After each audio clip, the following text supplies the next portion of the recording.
자, 안녕하십니까 우리 사랑하는 구독자 여러분들, 그리고 전국의 주식을 사랑하시는 우리 개인 투자자분들, 반갑습니다. 차트 영웅입니다.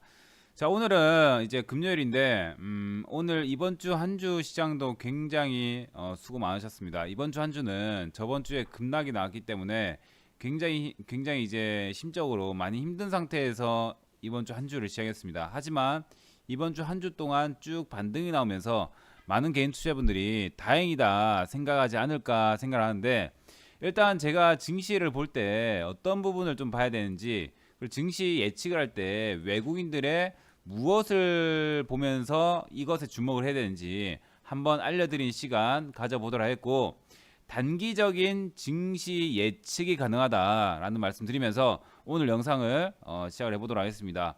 자, 제가 지난번에 달러가 강세가 나올 가능성이 높다라고 말씀드렸죠. 자, 정확하게 이번에 달러 강세가 최근에 나오고 있습니다. 그죠?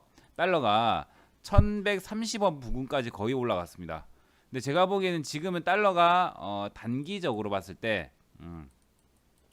단기적 흐름을 봤을 때 달러가 고점을 좀 찍고 있다라고 생각을 하고요. 근데 이번 달 같은 경우에는 달러가 변동성이 엄청 크거나 이러지 않을 거예요. 달러가 엄청 떨어지거나 이러지도 않을 겁니다. 엄청 많이 오른다면 1140원 정도까지 오를 수 있겠지만 그 이상은 오르지 않을 거라고 생각을 합니다. 그래서 만약에 달러가 제가 보기에는 오른다 하더라도 다시 한번 떨어질 수 있다. 그럼 다시 한번 떨어진다면 그때 증시가 한 번 더 올라갈 수 있다라는 것입니다. 몇 달 안으로. 그래서 증시가 한 번 더 올라갈 수 있기 때문에 한 번 더 올라갔을 때 그때를 우리는 조심을 해야 된다라고 지속적으로 말씀드리고 있습니다. 자, 기본적으로 달러의 바닥을 잡으면, 달러가 중장기적으로 바닥을 잡으면 증시는 흔들릴 가능성이 높단 말이에요. 제가 아래 지표, 스토캐스틱 지표라 말씀드렸죠. 월봉 상태에서 스토캐스틱 지표에 이런 침체 구간이 나온다면 몇 달 안으로 딱 이제 바닥 잡는다. 바닥 잡고 나서 올라간다 말씀드렸죠. 3번 중에 단 한 번도 올라가지 않은 적이 없습니다. 뭐가? 달러가. 그럼 이제도 보시면 증시에 지금 스토캐스틱 신호가 서서히 나오고 있죠. 분명히 좀 더 나올 건 몇 달 지나면서 흐름이 나오면서 좀 더 이제 침체권이 나올 거란 말이에요. 그럼 그때부터 뭘 해야 되냐? 우리는 뭘 해야 되냐? 달러의 상승을 한번 기대를 예상을 해야 되고, 달러 상승이 나온다면 뭘 해야 된다? 인버스를 사놓는 게 좋고 꽃버스를 사놓는 게 좋다라는 것입니다. 왜? 이 기본적으로 스토캐스틱 신호가 나오고 나서 달러 같은 경우에 거의 한 10%대는 다 올랐거든요. 보세요. 저점 대비 14%, 저점 대비 14%, 그다음 저점 대비 20%, 23%, 저점 대비 22% 정도 올랐습니다. 그럼 지금 저점 찍었으면 만약에 10% 오른다면 1200원, 아니다, 만약에 10% 오른다면 11% 오르면 1200원, 20% 오른다면 1300원입니다. 그래서 지금 봤을 때 지금 과거에 이제 달러의 고점들 보니까 1250원부터 1300원 이 사이죠. 여기서 박스권을 계속 하고 있단 말이에요. 박스권이 계속되고 있기 때문에 지금 저점은 계속 올라오고 있습니다. 저점은 올라오고 있고, 증시의 박스권은 올라가 있고, 증시의 박스권 형성되고 있고, 달러가 이제 스토캐스틱 신호 나오고 나서 올라간다면 10%에서 20% 정도까지 올라갈 수 있었다. 그럼 이때 동안 증시가 빠진다. 그럼 또 달러가 10% 20% 올라간다면 증시가 또 올라가면서 달러가 빠질 수 있겠죠. 그런 시기들을 준비를 해라는 거예요. 아시겠죠? 그래서 달러의 순환매, 달러의 어차피 경제는 순환이기 때문에 경제를 절대적으로 한쪽 방향으로 생각하시면 안 됩니다. 절대. 달러의 하락이 있었으면 달러의 상승이 있습니다. 그 변곡점을 최대한 한번 잡아보자. 제가 제 영상을 보고 주식을 다 팔아라 이게 아니에요.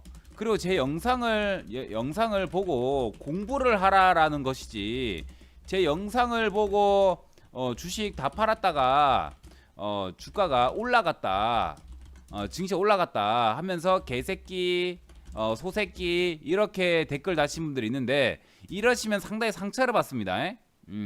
제가 100% 맞을 때도 있고 안 맞을 때도 있는 거예요. 근데 제가 영상은 좀 더 자극적으로 말씀드리긴 하겠지만 조심을 해서 나쁜 건 없다라는 거예요. 주식을 조심을 해야지. 당연히 조심하지 않고 매매를 하면 되겠습니까?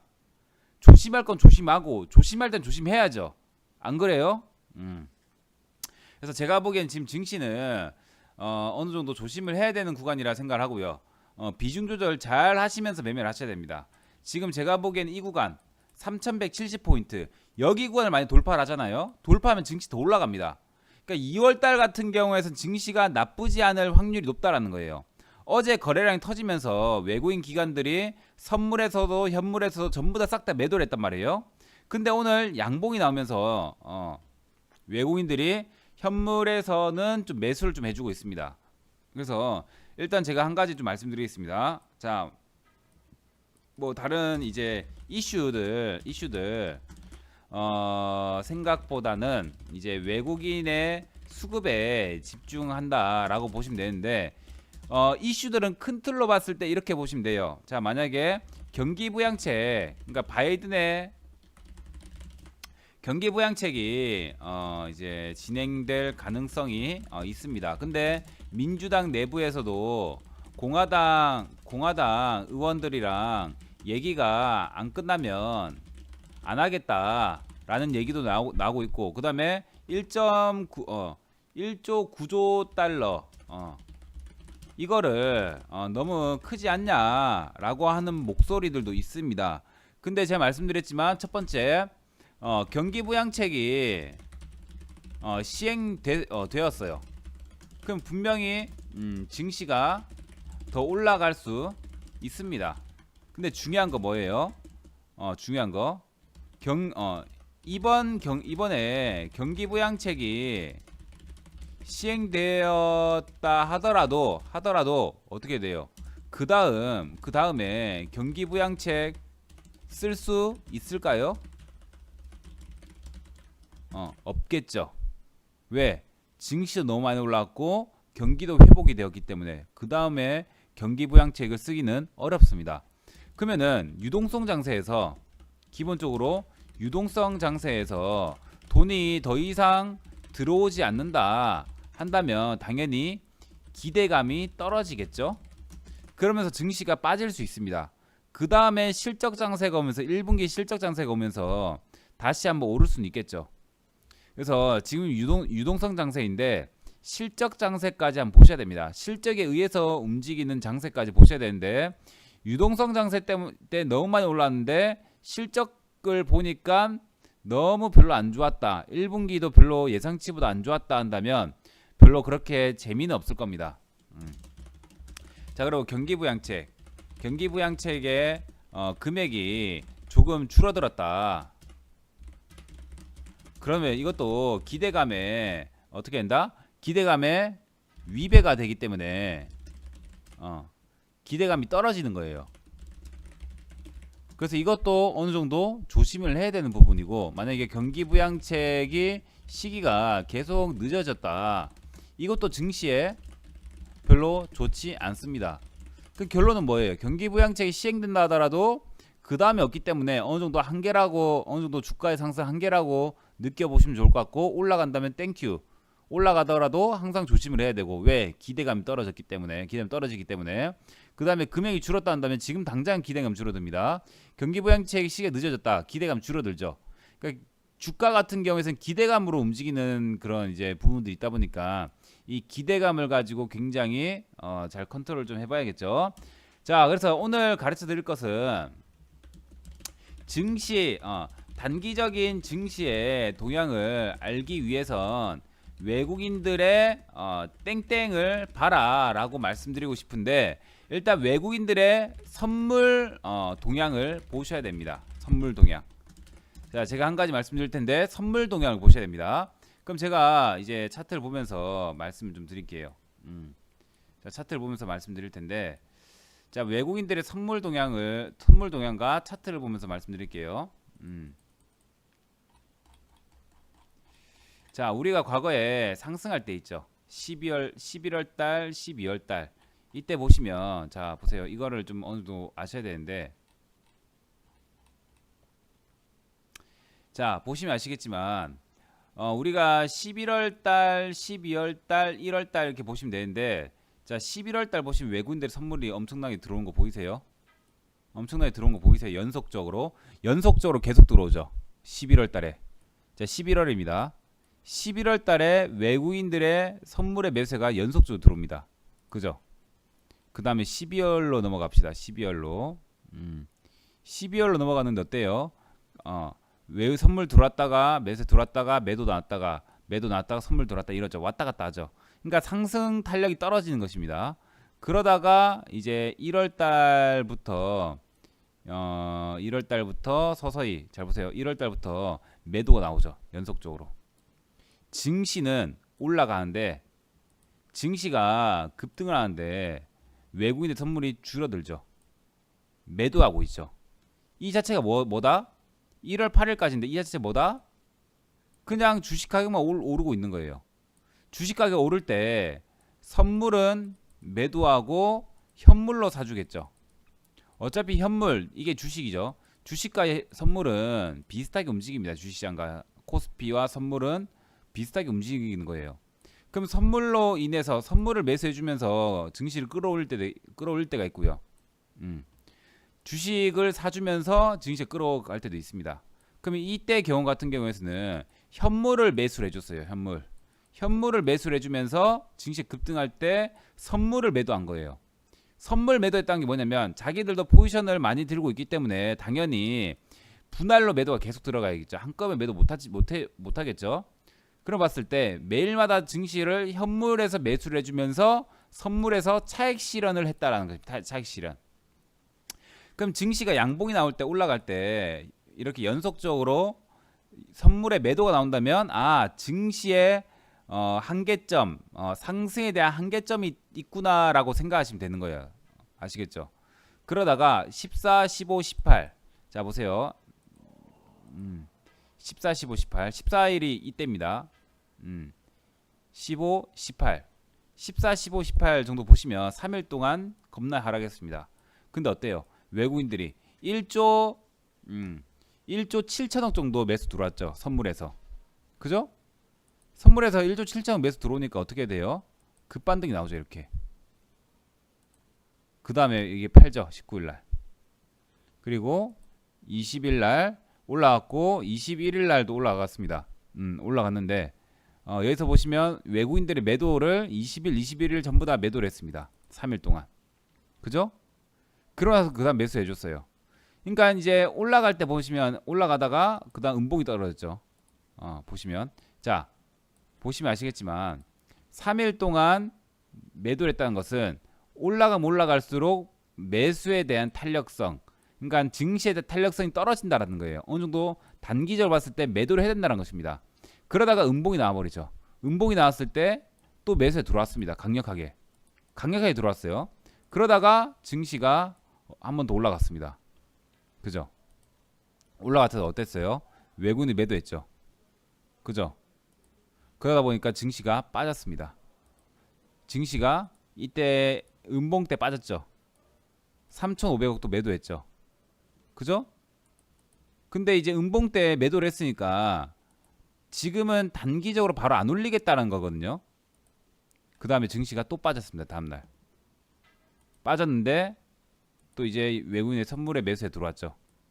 증시 좀 더 떨어진다 하더라도 다시 반등 나오겠다라고 보는 거예요. 매수가 연속된다면, 외국인의 선물 매수 연속된다면 그렇다는 거예요. 그럼 어떻게 돼요? 다음날 외국인 또 선물 매수에 들어왔죠. 떨어진다 하더라도 어떻게 된다? 걱정하지 말라. 외국인 선물에 매수가 이틀 연속으로 들어왔다. 떨어지더라도 걱정하지 말라. 급반등이 나올 거니까. 다음날 보니까 어때요? 외국인의 또 선물 매수가 또 돌아왔습니다. 3일 동안. 또 들어오니까 3일 동안 연짝 들어오니까 이건 반등 나온다는 거 무조건. 그럼 떨어질 때마다 계속 모아가면 되는 거예요. 그러다가 반등이 1, 2, 3 3일 동안 나왔습니다. 그 3일 동안 어때요? 외국인들은 선물을 매도했습니다. 올라갈 때 매도한 거예요. 그럼 뭐예요? 외국인들이 여기서 3일 동안 분할 매수하고 여기서 3일 동안 매도했습니다. 여기 3일 동안 매수를 하고 3일 동안 매도를 했습니다. 그럼 뭐예요? 외국인들이 지금 시장을 뭐라고 생각하는 거죠?